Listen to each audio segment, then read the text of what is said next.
साथियों नमस्कार, मैं हरिश्चंद्र बर्णवाल इस वीडियो में आप सभी का स्वागत करता हूं। दोस्तों गजब हो गया। केंद्रीय गृह मंत्री अमित शाह कितनी मेहनत करते हैं। भारतीय राजनीति में इस समय चाणक्य की भूमिका में है। लेकिन कमाल क्या है दोस्तों कि अभी 2 महीने पहले उन्होंने एक बात कही थी। आदेश मान लीजिए, अब भारतीय जनता पार्टी में अगर वो इतने शीर्ष पर हैं तो आदेश ही कहेंगे। आदेश दिया, भविष्यवाणी की, और 2 महीने में दोस्तों इस तरीके से भविष्यवाणी पूरी हुई, कल्पना नहीं कर सकते। आपने महाराष्ट्र में जो नतीजे आए हैं दोस्तों, आपको झलक तो मिल ही गई होगी। लेकिन अभी मैं आपको दिखाऊंगा कैसे 70 साल 75 साल का इतिहास बदल गया है दोस्तों। अमित शाह के एक आदेश को किस तरीके से पूरा किया गया है, कमाल हो गया। और अमित शाह का यह आदेश पूरा होते ही एक साथ 2 परिवार बर्बाद हो गए, गांधी परिवार और ठाकरे परिवार। अभी मैं आपको दिखाता हूं दोस्तों, यह कल्पना से परे है। और आपको एक बात बताऊं, ये जो महाराष्ट्र का चुनाव है ना, ये गांधी परिवार के लिए बिहार से भी बड़ी हार है। इस बात को आप समझ लीजिए। प्रधानमंत्री मोदी की प्रचंड लहर, ये सबसे बड़ी लहर है दोस्तों। आखिर मैं क्यों कह रहा हूं, वो एंगल छूट गया, किसी ने नहीं दिखाया, किसी भी मेन स्ट्रीम मीडिया ने नहीं। अभी मैं आपको दिखाता हूं। और एक साथ 2 राज्यों में प्रधानमंत्री मोदी को जिस तरीके से रिटर्न गिफ्ट मिला है, यह लहर भी नहीं है दोस्तों, यह सुनामी है। आज इसी को डिकोड कर रहा हूं। मेरा निवेदन है दोस्तों, जरूर कमेंट कीजिए। आज तो मोदी शाह के नाम का गुणगान होना जरूरी है, क्योंकि 2 परिवार एक साथ अगर सियासी तौर पर निपट जाए तो ये छोटी घटना नहीं है। और आज मैंने जानबूझ के नहीं लिखा प्रचंड लहर, ध्यान रखिए, ये जीत से बड़ी दोस्तों 2 परिवारों को सियासी औकात दिखाने की कहानी है। तो मेरा निवेदन है दोस्तों, जरूर कमेंट कीजिए जब प्रधानमंत्री मोदी को इतना शानदार रिटर्न गिफ्ट मिला हो। और मोदी की बात कह रहा हूं दोस्तों, तो हमारा गीत भी उसी पर है, आप जरूर देखिए। और जो अगला गीत तैयार कर रहा हूं दोस्तों, वो नए साल पर प्रधानमंत्री मोदी को लेकर के ही है। इसी हफ्ते इसे अपलोड करूंगा, तो जरूर बने रहिए। और हाँ, संघ की अनसुनी कहानियां, अभी मैं आज ही देख रहा था दोस्तों, कम से कम दर्जनों मैसेज। अगर आपको ये पुस्तक खरीदने में जरा सी भी दिक्कत हो रही हो तो मेरा व्हाट्सएप नंबर दिया हुआ है, मैसेज कर दीजिए। मेरे व्हाट्सएप ग्रुप से जुड़ना चाहें तो जय सिया राम लिख दीजिए। आइए शुरू करते हैं दोस्तों।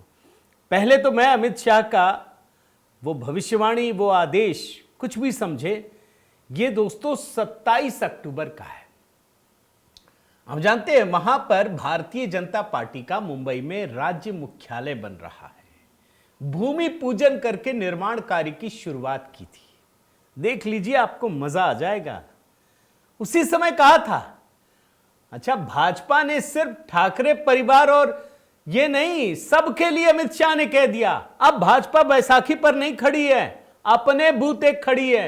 एकदम क्लियर कट, कोई कंफ्यूजन नहीं। और उसके बाद मैं आपको उनकी भविष्यवाणी सुनाता हूं। छोटा सा बयान ये सुना रहा हूं, सुनिए क्या कहा था। 27 अक्टूबर की बात बता रहा हूं। महाराष्ट्र में बीजेपी पार्टी, भाजपा, ये किसी बैसाखी के आधार पर नहीं चलती, अपने बूते पर खड़ी।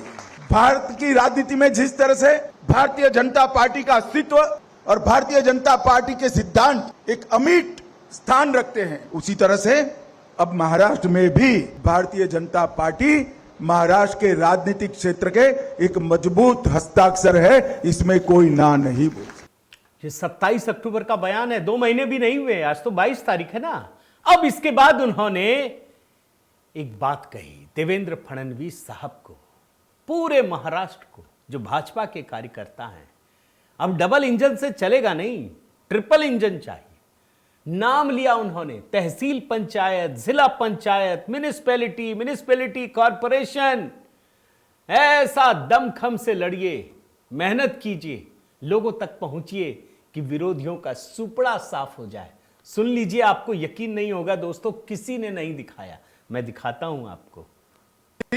आज फिर से एक बार मुख्यमंत्री बनकर हमारे सामने। मित्रों, महाराष्ट्र में भी डबल इंजन सरकार हो गई। आप सभी को उससे संतोष होगा, मगर मुझे इससे संतोष नहीं है। डबल इंजन सरकार नहीं चाहिए, ट्रिपल इंजन सरकार चाहिए। तहसील पंचायत, जिला पंचायत, म्युनिसिपैलिटी और म्युनिसिपल कॉर्पोरेशन में भारतीय जनता पार्टी के कार्यकर्ताओं का आह्वान करना चाहता हूं कि इतने दमखम के साथ लड़िए कि विरोधियों का सुपड़ा साफ हो, दूरबीन लेकर कहीं पर वो दिखाई न पड़े।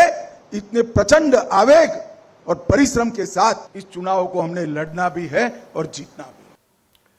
दोस्तों, महाराष्ट्र में नगर परिषद और नगर पंचायत के चुनाव के नतीजे आए हैं। ये छोटा चुनाव कतई नहीं है, क्योंकि अगला तो बीएमसी का भी है और आप जानते हैं ये नाम आते ही सबको कपकपी छूट जाती है। बहुत बड़ा चुनाव है। मैं नतीजे अभी आपको फाइनल बताता हूं, उससे पहले एक ग्राफिक्स दिखा देता हूं, आपको अंदाजा हो जाए कि ये चुनाव कितना बड़ा और कितना प्रभावशाली है, कैसे गांधी परिवार के लिए बर्बादी है, ये मैं आपको बता रहा हूं। ये जो आंकड़े देख रहे हैं ना, मैं लोकसभा चुनाव की बात बता रहा हूं। भाई 2019 के लोकसभा चुनाव में पहली पार्टी कौन सी थी सबसे बड़ी? भाजपा 23, शिवसेना 18, एनसीपी 4, एआईएमआईएम और कांग्रेस दोनों को एक एक, कितना ही निर्दलीय। 2024 में सबसे बड़ी पार्टी कौन सी थी जानते हैं? कांग्रेस पार्टी, भाजपा से भी ऊपर, 13 लोकसभा सीट, भाजपा को 9 और शिवसेना उद्धव ठाकरे को 9। आप देख रहे हैं। और फिर दूसरी शिवसेना उसको 7, शरद पवार को 8 और अजीत पवार को 1, निर्दलीय भी 1, यानी कांग्रेस सबसे ऊपर। अब आप आइए कल के नतीजे पर। दोस्तों, कितना बड़ा नतीजा है। नगर पंचायत और नगर परिषद चुनाव हुए। दोस्तों, आप जानते हैं 288 नगर परिषदों और नगर पंचायत के चुनाव में भाजपा ने प्रचंड जीत हासिल की है। कुल 288 सीटों पर चुनाव और एनडीए को 215 सीट पे जीत मिल गई। भाजपा अकेले 129 सीटों पर। अब आप सोचिए ये जीत कितनी बड़ी है, कितनी बड़ी है। अच्छा, इतना ही नहीं, जो भाजपा की जीत है ना, वो अपने सहयोगियों से भी 2.5 गुना है। मैं जरा आपको आंकड़ा दिखाता हूं, आप देखिए इस आंकड़े को।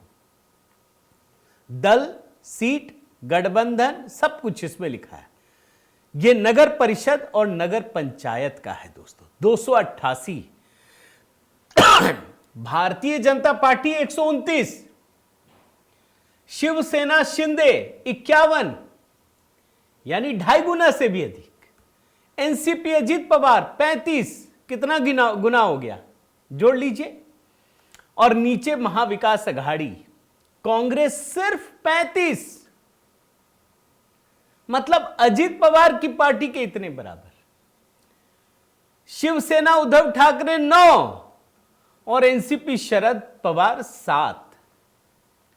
कहीं भी कोई भी नहीं है। मतलब शिंदे की शिवसेना ने जो सीटें हासिल की, वो पूरा का पूरा महाविकास अघाड़ी मिलके वहां तक नहीं पहुंच पा रहा है। और उनसे 2.5 गुना से भी अधिक भारतीय जनता पार्टी की स्थिति है। फिर मुझे लगा दोस्तों, पार्षदों को भी तो देखें, पार्षद का ही तो चुनाव है। तो जरा पार्षदों का देखिए। ये देखिए, मैंने ग्राफिक्स बना दिया दोनों तरफ। महायुति 4,331 सीटें और महाविकास अघाड़ी 662 पार्षद। कोई तुलना है क्या? अब दोनों का अलग अलग देख लीजिए। भाजपा को 3,325 पार्षद, शिवसेना शिंदे गुट 695, एनसीपी अजीत पवार 311, और इधर जाइए तो उद्धव की सेना 378, शरद पवार 153 और कांग्रेस 131। यानी पूरा का पूरा महाविकास अघाड़ी मिल भी जाए तो शिवसेना शिंदे गुट की बराबरी कर ही नहीं सकता। और शिवसेना शिंदे गुट से करीब करीब 5 गुना अधिक भारतीय जनता पार्टी। कोई तुलना है क्या? अरे तुलना भी किससे करेंगे भाई? ये जीत है, ये लहर है क्या? ये सुनामी है, ये सुनामी है दोस्तों। अब जाहिर तौर पर जो मुख्यमंत्री हैं देवेंद्र फडणवीस, वो बेहद गदगद है। उन्होंने लंबा चौड़ा ट्वीट किया, बताया कि 2017 में 95 नगर पालिका, अब हम 129, 95 से 129, 45% ज्यादा। महायुति के बारे में बताया कि 215 यानी 75% सीटों पर जीत हासिल की है। 2017 में पार्षद 1602 भाजपा के और अब 3325। यह प्रचंड जीत है दोस्तों। मैं आपको बार बार कभी कभी कहता हूं ना, आजाद भारत के इतिहास में कभी नहीं हुआ। ये लगातार रिकॉर्ड टूट ही रहे हैं, आगे बढ़ ही रहे हैं। अब जाहिर है दोस्तों, प्रधानमंत्री मोदी बेहद खुश हैं। वो देख रहे हैं कि जो उन्होंने बीज बोया है, बीजारोपण किया है, अब वो वृक्ष शानदार और घना फलदार वृक्ष बन रहा है धीरे धीरे। क्या लिखा है उन्होंने? महाराष्ट्र विकास के साथ मजबूती से खड़ा है। नगर परिषद और नगर पंचायत चुनाव में भाजपा और महायुति को आशीर्वाद देने के लिए महाराष्ट्र की जनता का आभारी हूं। मैं ट्वीट दिखा दे रहा हूं, मैं हिंदी में पढ़ रहा हूं दोस्तों आपको। यह जन केंद्रित विकास के हमारे दृष्टिकोण में विश्वास को दर्शाता है। हम राज्य भर के प्रत्येक नागरिक की आकांक्षाओं को पूरा करने के लिए ऊर्जा के साथ काम करने के लिए प्रतिबद्ध है। जमीनी स्तर पर किए गए अथक परिश्रम के लिए बीजेपी और महायुति के कार्यकर्ताओं की भी सराहना की है। प्रधानमंत्री मोदी ने, देख रहे हैं लास्ट में लिखा है, I laud the BJP and Mahayuti कार्यकर्ताज for their hard work at the grassroots. अब इसका कुछ वो समझिए दोस्तों, इसके मायने क्या है? इसके मायने ये हैं कि जो महाविकास अघाड़ी है वो पूरी तरह से खत्म हो गया, नेस्तनाबूद कर दिया है। दोस्तों, मैंने इसके एक एक आंकड़े को बड़ी गहराई से देखने की कोशिश की। ये जीत क्यों इतनी बड़ी है? ये कार्यकर्ता हैं ये। आप अगली बार देखिएगा, 48 सीटें ना लोकसभा में, एक भी सीट इन लोगों को नहीं मिलेगी, जो इस बार के आंकड़े बता रहे हैं। मैं चारों तरफ, मैं आपको कुछ आंकड़े बनाया, मैंने ग्राफिक्स बनाया है, मैं उसके जरिए आपको समझाता हूं कि ये खबर कितनी बड़ी है। भाई, महाराष्ट्र को आप 5 हिस्सों में बांट दीजिए। अब जैसे देखिए, विदर्भ, ये कांग्रेस का किला है दोस्तों, कांग्रेस का किला है। 100 सीटें हैं, भाजपा 53, कांग्रेस 22, बाकी सबको देख लीजिए। यानी सारी पार्टियां, आप महायुति के भी जोड़ लीजिए, शिवसेना और राष्ट्रवादी कांग्रेस पार्टी, आप उसको भी जोड़ दीजिए, सबको मिलाकर के भी भाजपा से पीछे है, अकेले 5300 में। यानी ये जो कांग्रेस का किला है विदर्भ, खत्म, टाटा बाय बाय। दूसरा देखिए, ये वेस्टर्न महाराष्ट्र 60 सीटें हैं। ये तो शरद पवार का किला है। क्या स्थिति है देखिए, कहां है शरद पवार जी? 2 सीट, उनसे भी अधिक तो ये अजित पवार की पार्टी 14, कांग्रेस 1, उद्धव की सेना 14, उद्धव की सेना 1 है सिर्फ। आप देख रहे हैं दोस्तों, कितना बड़ा बदलाव है। और शिवसेना शिंदे की 14 है। मतलब अगर सब मिला भी दे तो किसी भी पार्टी का मुकाबला नहीं कर सकते। यहां पर भी भगवा लहर, यह अजित पवार के लिए भी खतरे की घंटी है। यहां भी भगवा लहर है। और आगे बढ़िए, ये देखिए, ये है कोंकण 27। ये उद्धव ठाकरे का किला होता था, खत्म हो गया। भाजपा के साथ शिंदे साहब जुड़े तो उनको 10 और भाजपा को 9, और बाकी सब देख लीजिए। एनसीपी को 3 और बाकी तीनों दल जो महा विकास अघाड़ी, एक एक सीट, सिर्फ एक एक सीट। यह भी किला ढह गया। और आगे बढ़िए, यह देखिए मराठवाड़ा, भाई बोलते थे ना मराठी वोटरों में भाजपा की बड़ी कमजोरी है। 52 सीटें कितने मिली? बीजेपी 18 है, शिवसेना 11, एनसीपी 11, बाकी तीनों को मिला लीजिए 4, 2, 2 यानी 8 सीटें। यानी सब मिलकर के भी भाजपा के आधे नहीं पहुंच पाते। यानी मराठवाड़ा के धुरंधर बन गए हैं फडणवीस साहब। और एक क्षेत्र दिखाता हूं, नॉर्थ महाराष्ट्र 49 सीट है। देखिए क्या स्थिति है।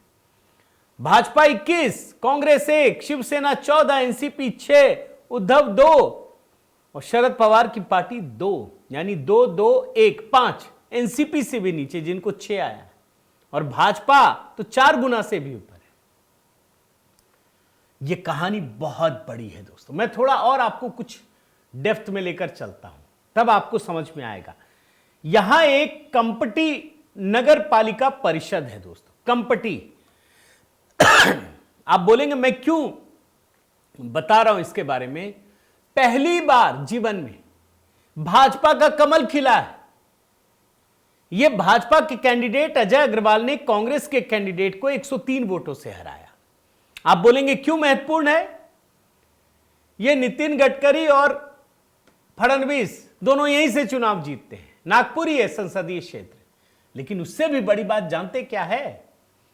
यह आरएसएस का मुख्यालय यहीं स्थित है दोस्तों। जहां आरएसएस का मुख्यालय, जहां से मुख्यमंत्री जीतता है, जहां से नितिन गडकरी जीतते हैं, वहां पर जो लोकल चुनाव है नगर पालिका का, वहां भाजपा जीत ही नहीं पाती, कांग्रेस जीत जाती है। पहली बार भारतीय जनता पार्टी ने यहां जीत हासिल की है। और आपको एक बात और बता दूं दोस्तों कि कंपटी नगर पालिका परिषद में मुस्लिम समुदाय की अच्छी खासी आबादी है। यह मुस्लिम बहुल क्षेत्र है, वहां पहली बार जीत हासिल की है। और साथ ही दोस्तों मैं आपको फिर बता देता हूं कि भाजपा की यह जीत बहुत बड़ी है, इसलिए कि सिर्फ विपक्ष के लिए नहीं, सिर्फ गांधी परिवार के लिए नहीं, सिर्फ ठाकरे परिवार के लिए नहीं, बल्कि ये एकनाथ शिंदे और अजीत पवार के लिए भी टेंशन है। यहां कोई भाजपा को टेंशन नहीं दे सकता, कोई बार्गेनिंग नहीं कर सकता, कोई दबाव नहीं डाल सकता। और इस जीत का असर दोस्तों याद रखिए, बीएमसी के चुनाव होने हैं। अभी 15 जनवरी को बीएमसी समेत 28 दूसरे भी नगर निगम हैं, वहां भी चुनाव होने हैं। वहां महागठबंधन वाले तो लड़ रहे हैं, ये लोग भी टेंशन दे रहे थे, अब नहीं दे पाएंगे। भाजपा के साथ है तो ये भी जीतेंगे। ये बहुत बड़ा बदलाव आया है। और इसके अलावे दोस्तों अब देखिए क्या हो रहा है कि ये आपस में कैसे लड़ते हैं। जैसे एकनाथ शिंदे ने, उद्धव ठाकरे लगातार एकनाथ शिंदे को गलत शब्दों से बोलते हैं। कहा उन्होंने कि आप शिवसेना के वारिस नहीं हैं, आप बाला साहब ठाकरे के बेटे होंगे, लेकिन पार्टी आपकी बपौती नहीं है, आप बाला साहेब ठाकरे के असली वारिस नहीं हैं। और यह सिर्फ शिंदे और ठाकरे की बात नहीं है दोस्तों। आप अगर आगे बढ़ेंगे तो महाविकास आघाड़ी में किस तरह की फूट हुई है वो भी दिखा देता हूं। यह उद्धव ठाकरे की पार्टी अब कांग्रेस को, गांधी परिवार को टूरिस्ट पार्टी बता रही, बस टूरिस्ट पार्टी, कि ये घूमने आते और चले जाते। और बीएमसी के चुनाव में क्या हुआ यह भी आपको बता देता हूं। कांग्रेस ने इस लड़ाई झगड़े से, अब तो वैसे ही बर्बाद हो रही है, उसने तय कर लिया है कि जब बर्बाद ही हो रहे हैं तो हम अकेले लड़ेंगे। लड़िए, अच्छा मिलके भी कौन सा आप तीर मार लेते हैं। तो ये महाराष्ट्र का है दोस्तों। मैं बहुत ही संक्षिप्त में अरुणाचल प्रदेश की भी बात बता देता हूं। अरुणाचल प्रदेश में भाजपा ने प्रचंड जीत हासिल की है, एकदम परचम लहरा दिया है दोस्तों। बहुत बड़ी जीत, इसकी चर्चा नहीं हो पाई, मैं आपको बता रहा हूं। और मैं एक ग्राफिक्स दिखाता हूं, आप देखिए 245 सीटों में भाजपा ने 170 सीटें जीती हैं, 59 निर्विरोध। भाजपा का इतना दबदबा है। और सहयोगी दलों की बात करें तो 68, यानी कुल 245 में से 238 सीटें जीत ली हैं। ग्राम पंचायत देखिए, 8,208 में 6,085 सीटें। और कुल मिलाकर एनडीए को देखें तो 7,944 सीटें। यानी इधर ही नहीं, महाराष्ट्र में ही नहीं, पश्चिम भारत में नहीं, पूर्वी भारत में, सुदूर पूर्वी भारत में, यानी पूरब से लेकर पश्चिम तक भाजपा की प्रचंड जीत। और प्रधानमंत्री मोदी दोस्तों बेहद खुश हैं। उन्होंने एक्स पर एक पोस्ट किया है, क्या लिखा है मैं पढ़ देता हूं। अरुणाचल प्रदेश की जनता सुशासन की राजनीति के प्रति अटूट समर्थन दिखा रही है। अरुणाचल प्रदेश की जनता ने बीजेपी के प्रति जो स्नेह दिखाया है उसके लिए मैं उनका आभारी हूं। यहां भी कांग्रेस की बात संक्षिप्त में करते हैं। जिला परिषद के चुनाव में 245 सीटों में चुनाव हुआ, सिर्फ 7 सीटें। ग्राम पंचायत पर सिर्फ 216 सीटें, सिर्फ 216 सीटें। यहां भी कांग्रेस बेहद खराब स्थिति में। और यहां पर जो ईटानगर है दोस्तों, राजधानी अरुणाचल प्रदेश का, उसकी भी स्थिति मैं थोड़ा सा आपको दिखाना चाहता हूं। अब देखिए क्या है, बीजेपी ने 20 में से 14 सीटें जीत ली। ईटानगर नगर निगम की बात बता रहा हूं। यानी एक ही दिन में 2 बड़ी खुशखबरी, महाराष्ट्र से भी, अरुणाचल प्रदेश से भी। तो दोस्तों कैसे अमित शाह जब काम करते हैं तो उसके नतीजे क्या आते हैं, ये कहानी वही दिखाती है। उम्मीद करता हूं ये वीडियो आपको पसंद आया होगा। जरूर कमेंट कीजिएगा दोस्तों। आपसे निवेदन है कि अगर आपने चैनल सब्सक्राइब नहीं किया है तो जरूर कीजिए, लाइक कीजिए, बेल आइकन दबाइए। और हां दोस्तों, अगर मेरे व्हाट्सएप ग्रुप से जुड़ना चाहें तो जरूर जय सिया राम लिखिए। अगर पुस्तक खरीदने में दिक्कत हो तो मुझे मैसेज कीजिए, ऑनलाइन वैसे उपलब्ध है। और साथ ही दोस्तों गीत हमने पिंड कर दिया है, वो देखिए। और अगर आप मेरा सहयोग करना चाहें दोस्तों तो YouTube एक ऑप्शन देता है मेंबरशिप का, आप ज़रूर मेंबरशिप लीजिए और मेरा प्रोत्साहन कीजिए। बहुत बहुत धन्यवाद। जय सिया राम।